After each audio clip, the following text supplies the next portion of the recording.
Apple fans, Mac users, today was Lion Day. That's right, OS 10, version 10.7, Lion, Apple's newest big cat, dropped today. This has been much touted. We've been talking about this for a while now. Been really excited to get our hands on it, and it came out today. Let's talk about some of the things that make it cool first and foremost. It's $29, and that's for all PCs. So no matter how many you own, whether it's 1 or 100, 29 bucks gets you covered. I know people will say that, Leopard to Snow Leopard was the same price, but that was not a feature release. That's kind of why we kept the Leopard name from Leopard to Snow Leopard. This is a major feature release, so that's pretty much a big deal for that. You just go to your app store on Snow Leopard and just go ahead and it's right there. It's being highlighted today, so just click on that. You log in, it charges right against your iTunes account, and then it starts downloading it. It downloads the whole thing, asks you to restart, it does an install, just the way any patch update would do, and when you log back in, you're there. We've got a really cool space background scene again, just like we've had in the past. I like Snow Leopards a little bit better, but that could be because it's what I've been staring at all year. I'm not really sure. Same thing, you go to your other computer, you just log in there. It doesn't tell you to buy this time, it just says install because iTunes recognizes you've already paid for it. Very cool, very simple, easy to do. There are some new features in there. Some people really like them. I'm having a very difficult time getting used to them. I don't know to say that they're bad just yet, but I'm struggling. The first and foremost, the most important one I'm having a very hard time with is the scroll. Now on an iPhone, iPad, Android phone, any touch-enabled device these days, we want to scroll down the page. You're at the top of a page and you want to scroll down. We take our fingers and we hold the bottom and we scroll up like we're pulling the bottom of the page up to go down it. That's not the way we've been doing things on PCs, whether it's on a trackpad or with gestures, or it's been on a wheel on a mouse. We scroll down to go down the page. They've now flipped this. It is changeable, but by default, it's got what they call natural scrolling, and that's where you take your fingers on your trackpad or on your mouse and you roll from bottom to top to go down the page. Well, I'm at the top of all my pages and I'm consistently butting heads trying to go further to the top because it is counterintuitive. Again, this could be much cooler. People who have used it for a while say they love it.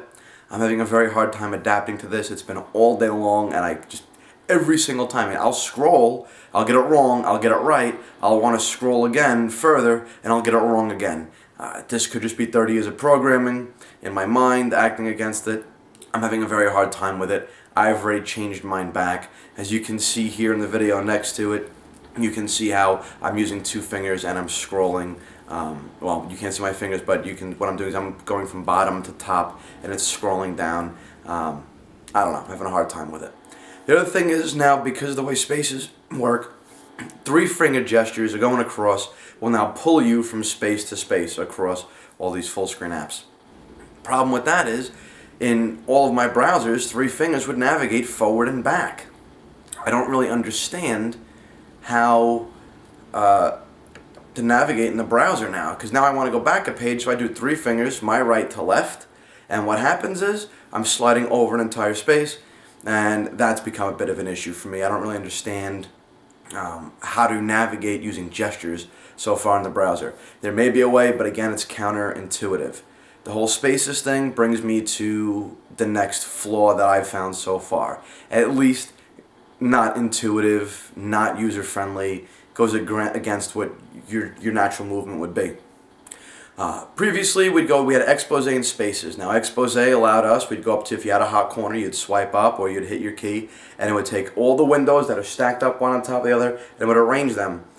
First, it was just kind of haphazardly, then they made them into nice rows, but it showed you everything that was open on that desktop. Then we had spaces where we had multiple virtual desktops, and you could have a bunch reserved. I had iTunes open in one, I had my browser open on another, I had Apple Mail open on another one, and I had them arranged. I had 4 across 2 rows, I had 8 spaces, and some were dedicated and some were kind of free-flowing. Now we have mission control. So what that does is now I go to my hot corner, and sometimes I went to my left corner and that would bring me to expose to show me everything that was there. Sometimes I go to my right corner, spaces, and I'd see all my virtual desktops. Now I just have mission control. It's only one corner, which kind of goes against the grain a little bit for me.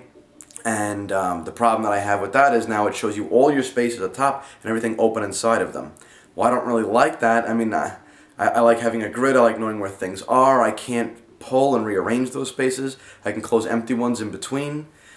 My Twitter client opened in a space. I don't really know why it chose that space. I can't seem to assign applications to spaces. I had a very regimented order about where I had things sit. I had one browser on top of another. That all seems to have gone by the wayside. Launchpad is another one. It looks a lot like iOS. You can see on the inset here, that's exactly what it looks like. I haven't played with it too much, but I can't, it doesn't seem like I can reorder those things so far. Again, it's only a few hours into this. All these things may be fixable, may be usable. I'm not saying that they can't work the way I want them to. All I'm saying is by default, they don't. And at a quick cursory search, doesn't seem to be a way to make that happen. So I gotta look more in depth.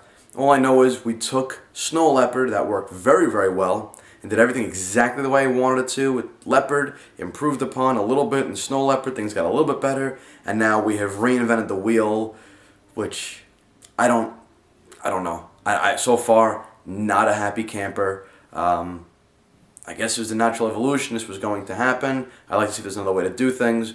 But so far, Snow Lion is not getting rave reviews from me. I'll continue to play with it. If I find ways to make things change pretty drastically, I'll put together a tutorial video for you.